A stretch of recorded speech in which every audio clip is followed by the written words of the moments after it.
Hello friend, my name is Yogendra और आज हम करने वाले हैं 10th class mathematics chapter number 10 circle exercise number 10.2 question number 12। इस क्वेश्चन के अंदर हमको दे रखा है a triangle A B C is drawn to circumscribe a circle of radius 4 centimetre. Circumscribe का मतलब ये होता है कि एक ट्राइंगल है ए बी सी, उसके अंदर एक सर्कल ड्रॉ किया गया है और वो सर्किल क्या कर रहा है, ट्राइंगल को 3 साइड से क्या कर रहा है, टच कर रहा है। ठीक है। और क्वेश्चन में ये भी दे रखा है जो सर्किल है अंदर उसकी रेडियस कितनी दे रखी है, 4 सेंटीमीटर। तो मैं यहाँ लिख लेता हूँ, इसकी जो रेडियस है ये कितनी होगी, 4 सेंटीमीटर। ठीक है। Such that the segment BD, such that the segment BD and DC, which BC is divided by the point of contact DR of length, जिसकी लेंथ रेस्पेक्टली कितनी दे रखी है, BD दे रखा है अपने पास में 8 सेंटीमीटर और DC दे रखा है अपने पास में 6 सेंटीमीटर। BD दे रखा है 8 सेंटीमीटर और BC दे रखा है 6 centimetre respectively in the figure. Find AB and AC। हमको फाइंड क्या करना है, AB ये वाली लेंथ फाइंड करनी है और ये वाली लेंथ फाइंड करनी है। तो इस क्वेश्चन के अंदर जो जो गिवन डाटा थे वो मैंने लिख लिए। अब हमको एक्स्ट्रा क्या क्या पता होना चाहिए। देखो यहाँ पर क्या है कि ये सर्किल है, ठीक है ना, जो एक इस ट्राइंगल के अंदर जो सर्किल बना रखा है, उस ट्राइंगल में सर्किल दो जगह टच कर रहा है। जो ए बी लाइन है उसको, तो मैं इसको नाम दे देता हूँ, इस पॉइंट को नाम देता हूँ ई और इसको पॉइंट को नाम दे देता हूँ एफ। ठीक है। उसके बाद में क्या करना है, जो ई पॉइंट को ओ से मिला देना है। ठीक है ना। ये लो, मैंने ई पॉइंट को और एफ पॉइंट को पॉइंट ओ से मिला दिया। और किसको मिलाना, मुझे जो पॉइंट ए है उसको भी मुझे ओ से मिलाना है। ठीक है ना। चलो मैं, और पॉइंट जो बी है उसको भी मुझे किससे मिलाना है, ओ से मिला देना है। ठीक है। और जो पॉइंट सी है उसको भी ओ से मिला देना है। इतना कर लोगे। अब जो जो किया है वो लिख देते हैं। ठीक है ना। तो यहाँ लिखेंगे we join O A O E O B O D O C O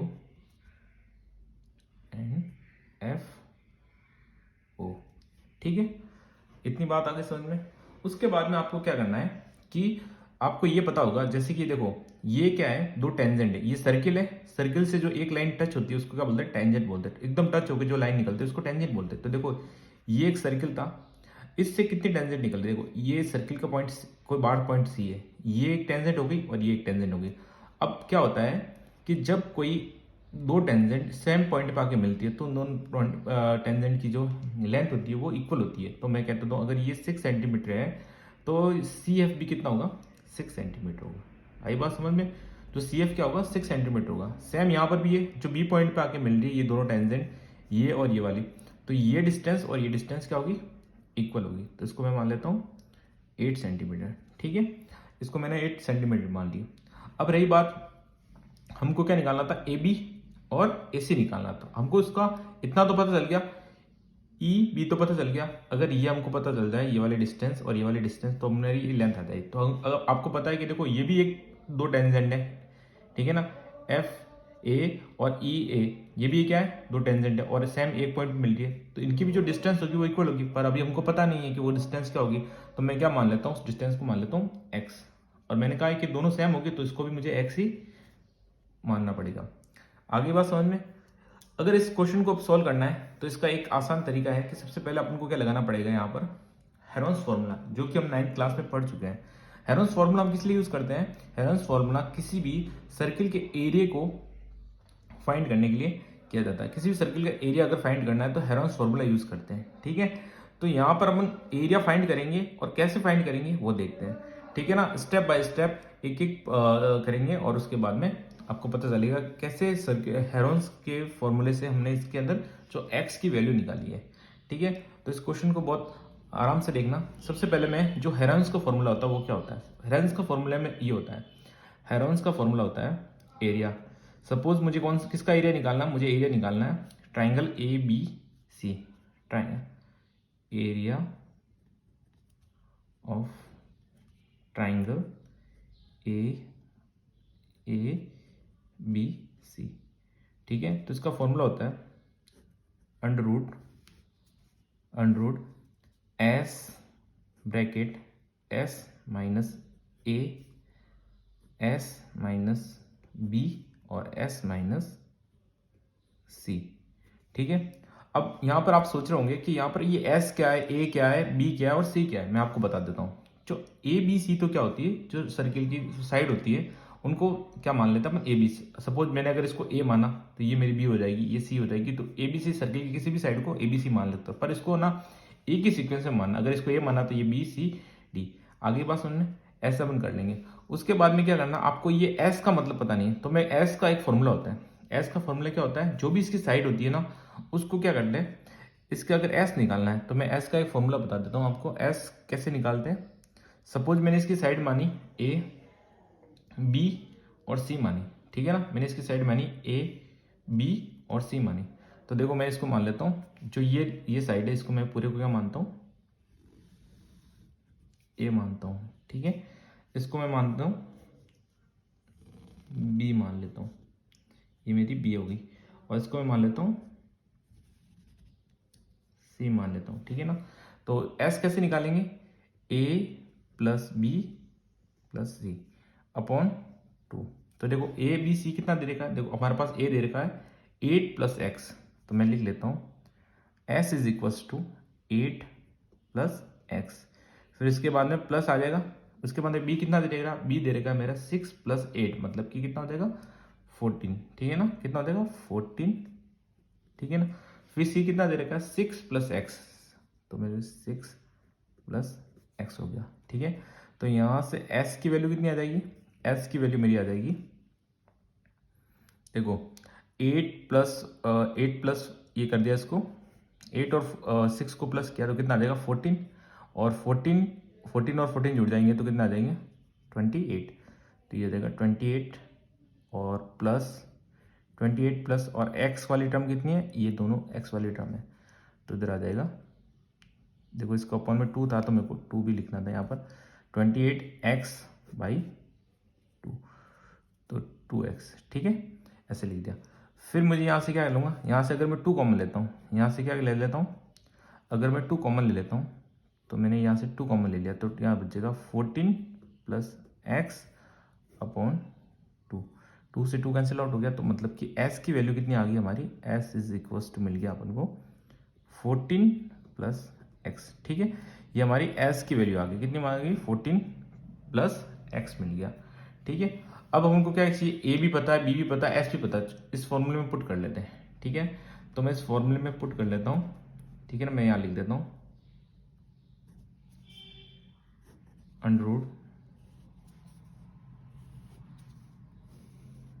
s की वैल्यू कितनी है 14 प्लस एस, तो मैं लिख देता हूँ 14 प्लस एक्स, इसको मुझे ब्रैकेट में डालना है। ठीक है, फिर यहाँ पर मुझे ब्रैकेट s की वैल्यू कितनी आई, वही 14 प्लस एक्स माइनस ए की वैल्यू कितनी भैया, ए की वैल्यू है 8 प्लस एक्स, तो मैं इसको लिख देता हूँ ब्रैकेट 8 प्लस एक्स। ठीक है, फिर इसको मैं यहाँ पर तो बड़ा वाला ब्रैकेट लगा देते हैं क्योंकि ब्रैकेट के अंदर भी ब्रैकेट है। ठीक है, फिर वापस मैं यहाँ पर बड़ा वाला ब्रैकेट लगा दूंगा। s की वैल्यू कितनी है 14 प्लस एक्स, ठीक है, माइनस माइनस b की वैल्यू कितनी है, b की वैल्यू है मेरी 14, कितनी है 14, b की वैल्यू मेरी 14, तो मैंने सीधा 14 लिख दिया और ब्रैकेट क्लोज। फिर वापस मुझे s की वैल्यू कितनी है 14 plus x minus bracket c की वैल्यू कितनी है 6 प्लस एक्स। ठीक है, और ब्रैकेट क्लोज। इतना कर लोगे, उसके बाद में क्या करना है, इसके अंदर ब्रैकेट जो अंदर वाले ब्रैकेट है उसको कैलकुलेशन कर देंगे। तो देखो मैं कर लेता हूँ, जैसे ही मैंने यहाँ से ये कैलकुलेशन और ब्रैकेट का आपको बहुत ध्यान रखना है, अदरवाइज क्वेश्चन गलत होने के चांसेस बढ़ जाते हैं। ठीक है, तो मैं इस ब्रैकेट को खोलता हूँ। देखो यहाँ पर 14 प्लस एक्स है, अब ये माइनस मल्टीप्लाई हो जाएगा तो -8 और ये माइनस एक्स हो जाएगा, ये ब्रैकेट क्लोज। ठीक है, फिर ये 14 प्लस एक्स है और ये 14 से x मल्टीप्लाई माइनस 14 हो गया, ठीक है।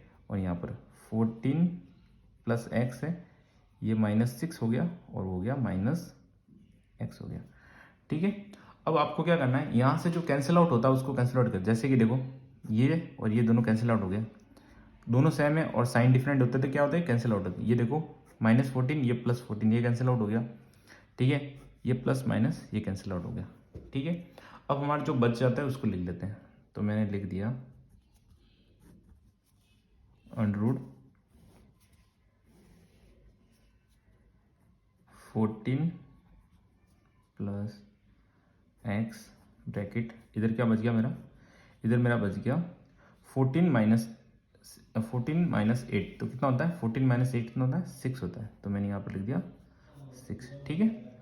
फिर इधर मल्टीप्लाई है, इसके देखो ब्रैकेट के बीच में कुछ नहीं होता, मल्टीप्लाई लगा सकते हैं, ठीक है ना। और यहाँ पर मेरा बच गया सिर्फ x, ठीक है। और यहाँ पर मेरा कितना बच गया 14 माइनस 6 कितना हो जाएगा 8, तो मेरा मल्टीप्लाई 8 बच गया, ठीक है। अब क्या करते हैं, ये सारे मल्टीप्लाई के टर्म है, इनको मैं मल्टीप्लाई करता हूँ, तो मैं लिख देता हूँ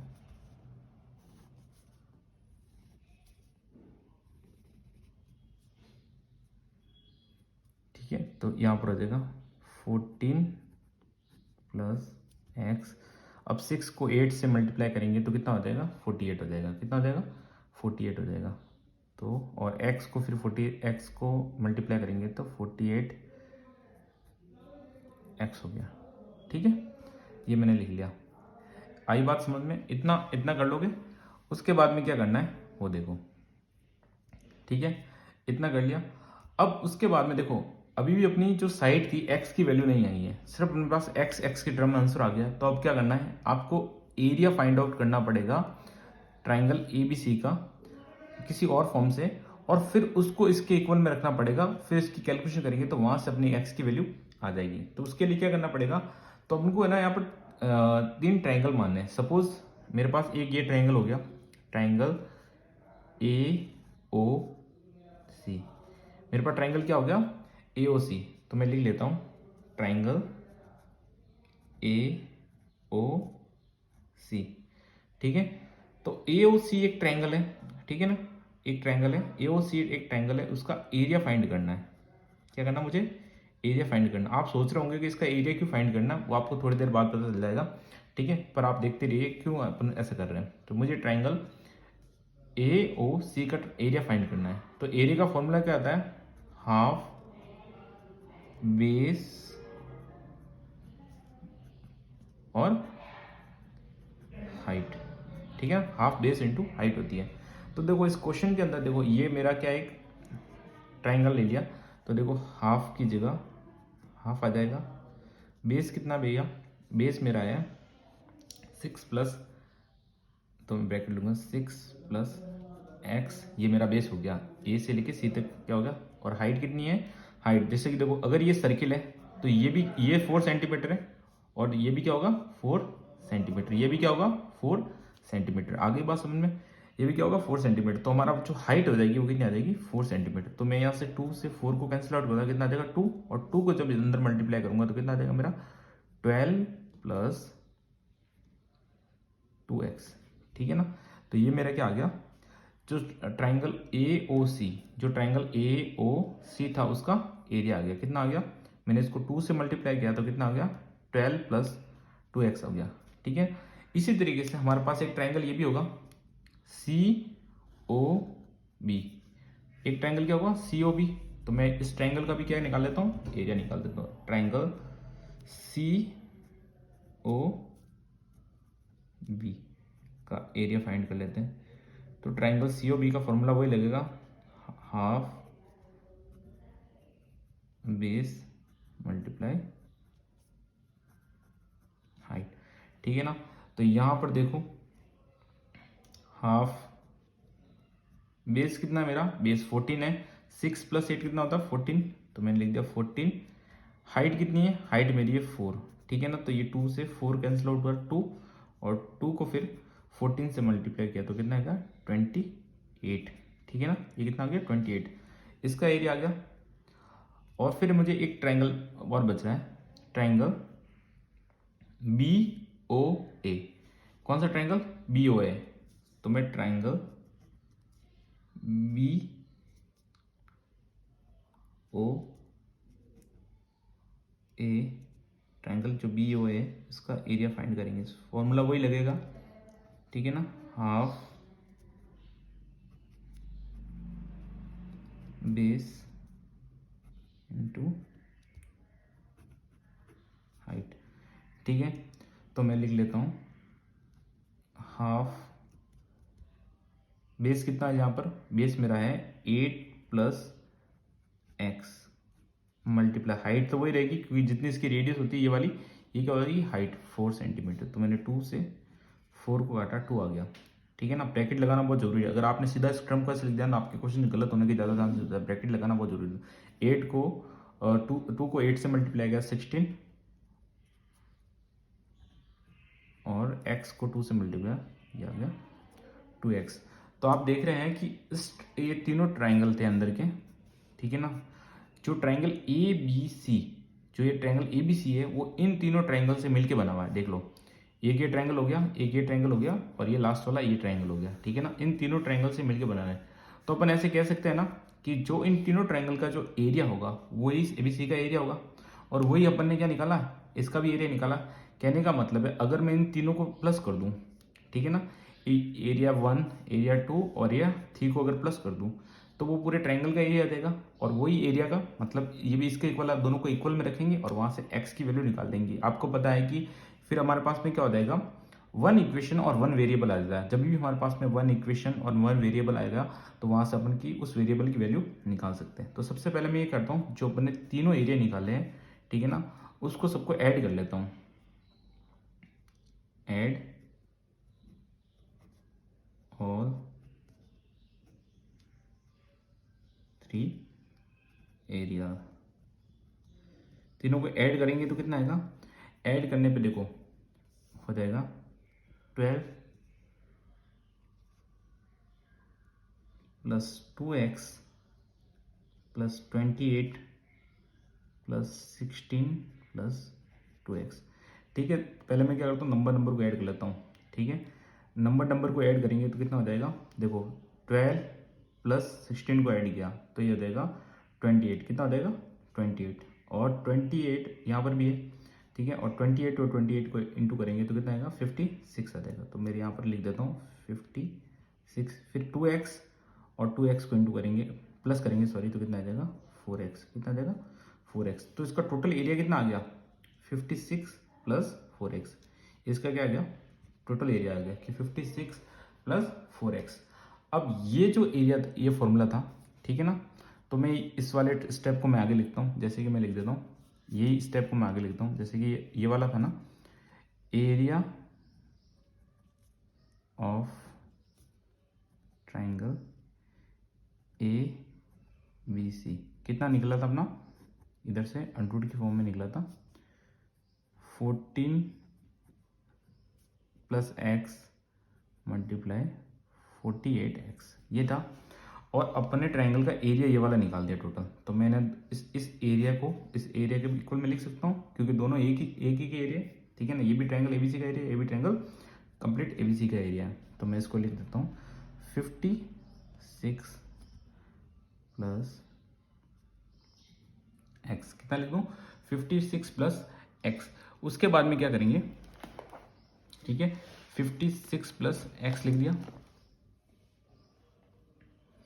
अब क्या करना है कि इसको इसके इक्वल्स टू में लिख देना है, ठीक है ना। यहाँ पर लिख दिया मैंने 14 प्लस एक्स और यह 48 एक्स।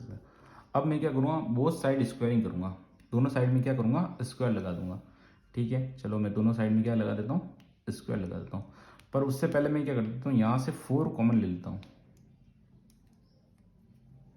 ठीक है। यहाँ से मैंने 4 कॉमन ले लिया, यहाँ से मैं जैसे ही 4 कॉमन लूँगा तो मेरा बच जाएगा 14 प्लस एक्स, और इक्वल्स टू में कितना आ जाएगा 14 प्लस एक्स 48, ठीक है। अब 14, अब मुझे बोथ साइड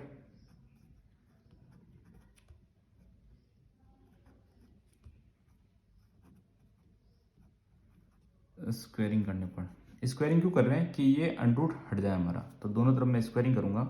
तो मुझे पहले ब्रैकेट बना लेना है 14 प्लस एक्स, ठीक है,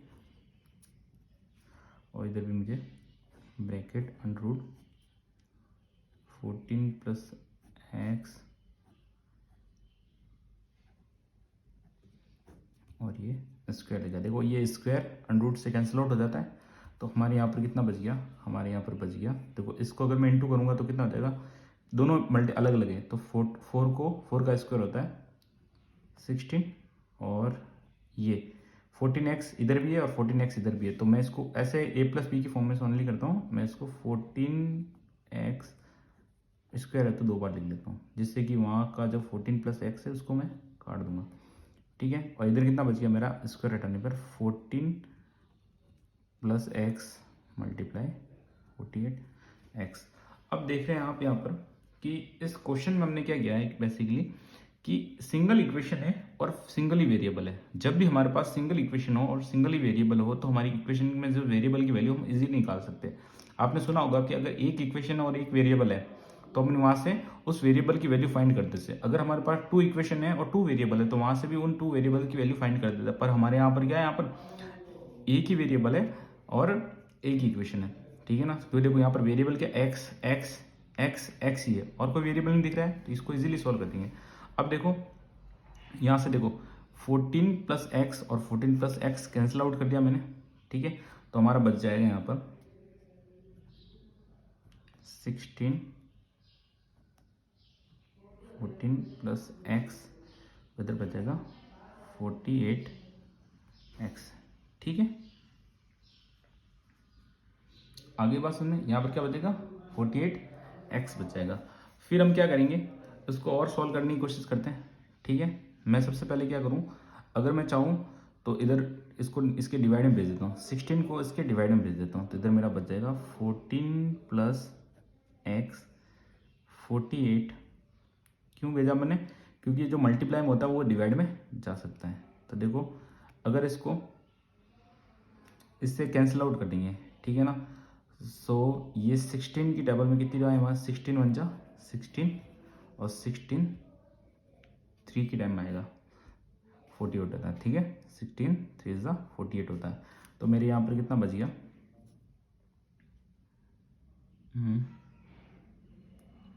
यहाँ पर बच गया मेरे 14x, वो इधर बच गया 3x, ठीक है। अब क्या करेंगे, यहाँ पर जो x था, ठीक है ना, अब इसको देखो, इसको मैं और थोड़ा कर, जैसे कि यहाँ पर 14 प्लस एक्स है और इधर कितना हो गया 3x है। ये x अगर उधर जाएगा तो किसका हो जाएगा, माइनस का हो जाएगा, तो 14 ये x उधर चला गया, तो 3x तो पहले से था, ये माइनस का हो गया, 3x में से 1x गया तो कितना बचेगा 2x, तो यहाँ से 2x। फिर इस 2 जो मल्टीप्लाई में होता है वो कहाँ जाएगा, डिवाइड में, तो मैं इसको लिख सकता, x की वैल्यू कितनी आ जाएगी 14 डिवाइड बाई 2, और फिर आगे में x की वैल्यू आ गई 7। और वही हमको इस क्वेश्चन के अंदर क्या करनी, फाइंड करनी थी। x की वैल्यू कितनी आ गई अपनी 7 आ गई। अगर अपनी x की वैल्यू 7 आ गई, इस x की वैल्यू 7 आ गई, तो इस x की वैल्यू भी क्या आ जाएगी 7। तो अपने जो ए बी था, ए बी किससे मिलके बना था, जो मेरा ए बी था, A B is equal to था, ठीक है ना, ए ई प्लस ई बी। तो देखो ए बी अपन ए ई कितना मिल गया 7 मिल गया, ए ई मुझे 7 मिल गया, ठीक है ना, और ई बी कितना था 8 था, तो ये मुझे मिल गया 8। तो इससे हमारा क्या आ गया, ए बी मिल गया। ए बी कितना आ गया, कितना आएगा 7 प्लस 8 कितना होता है 15, ये हो गया मेरा 15, ठीक है ना, 15 सेंटीमीटर, ठीक है। फिर मेरे पास और क्या निकालना, ए सी निकालना था। ए सी क्या होता है, ए सी होता है A F plus F C. तो देखो ए एफ कितना मेरा आ गया 7, ए एफ मेरा 7 आ गया, और एफ सी कितना है 6 था, ये 7 और ये 6, तो ये कितना आ जाएगा 13, ये कितना आ जाएगा 13 सेंटीमीटर। तो हमने क्या कर लिया, ए सी और बी सी, इस क्वेश्चन को हमने सॉल्व कर दिया। फ्रेंड्स ये क्वेश्चन बहुत ज़्यादा इंपॉर्टेंट है, काफ़ी बार जो सीबीएसई और जो स्टेट बोर्ड एग्जामिनेशन होता है उसके अंदर पूछा गया है। तो इस क्वेश्चन को फ्रीक्वेंटली बहुत बार पूछा जाता है, क्योंकि इस क्वेश्चन में बहुत सारे कंसेप्ट यूज हो रहे हैं। अच्छी मैथ्स के फॉर्मूले अगर आपको नहीं पता है तो ये क्वेश्चन सॉल्व नहीं होगा, इसलिए इस क्वेश्चन को बहुत ज़्यादा इंपॉर्टेंस दी जाती है और बोर्ड एग्जाम में काफ़ी बार पूछा जाता है। ठीक है ना। तो इस क्वेश्चन में हमने को जो ए बी फाइंड करना था और ए सी फाइंड करना था वो हमने इजीली फाइंड कर दिया, और इसी तरीके से हमने ये क्वेश्चन फिनिश कर दिया। Thank you friends. अगर आपको इस क्वेश्चन में अगर कोई डाउट आया है, फिर आप हमारे कमेंट सेक्शन में लिख सकते हैं, जिससे कि इस क्वेश्चन को मैं वापस से समझा सकूँ और भी इजी तरीके से करवा सकूँ। स्टेप बाय स्टेप करना है, ठीक है ना। और हेरोन्स फॉर्मूला जो 9th क्लास का होता है, ठीक है ना। आप सोचते होंगे कि ये हेरोन्स फॉर्मूला हमने 10th में कहीं पढ़ा ही नहीं, पर ये 9th क्लास में वो पढ़ा चुके हैं मैथ्स के अंदर, इसलिए उनको पता था, इनको पता है ये फॉर्मूला, इसलिए ये फॉर्मूला यहाँ पर अप्लाई किया और इससे इन्होंने ए बी और ए सी की वैल्यू फाइंड कर ली। ठीक है, ओके।